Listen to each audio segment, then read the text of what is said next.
I probably am the oldest oil man here today.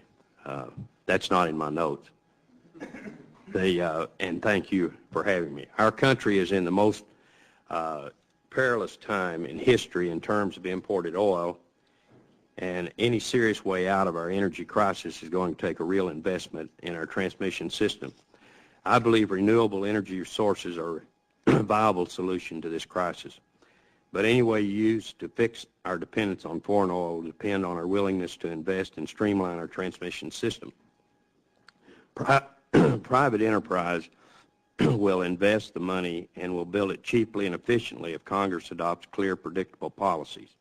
And senators, ladies and gentlemen, simply stated our main energy problem begins and ends with imported oil.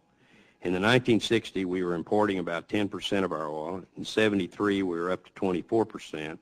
By 1991, was 42%, and now we're right on 70%. We are getting close to exporting now $700 billion a year overseas because of our addiction to foreign oil, more than 4 times the cost of the Iraqi war. They get hard dollars from us, and we get a product that's burned and gone in 90 days. The price of oil will go up further. In 10 years, we will have exported close to $10 trillion out of the country if we continue on the same basis we're going now. It is the greatest transfer of wealth in the history of mankind, and our money is going to a few friends and several enemies. I have a plan that can stop all this, and it has to begin with an expanded use of renewable energy. We have the best wind in the world, the United States does. It's time to get serious about using it. The linchpin of my plan is utilizing our abundant domestic supplies of clean, affordable natural gas and putting it to work in transportation. Now more than 70% of our oil imports are used in transportation. Domestic natural gas is better than imported oil. But to make it work, we have to release natural gas out of power generation. It's wasted there. Wind energy can fill the void. When you look at the pie chart for power generation, you have 50% coal, 22% natural gas, and 20% nuclear. Hydro and biofuels is miscellaneous, is the rest of it. In April of 2007, the government released a study that showed that you could develop 20% of your power generation from wind.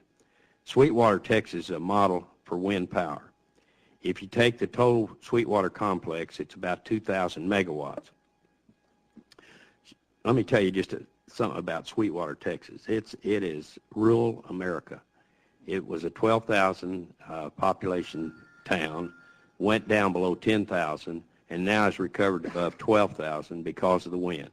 It's a booming community, and it can be duplicated over and over again in rural America if you use wind power.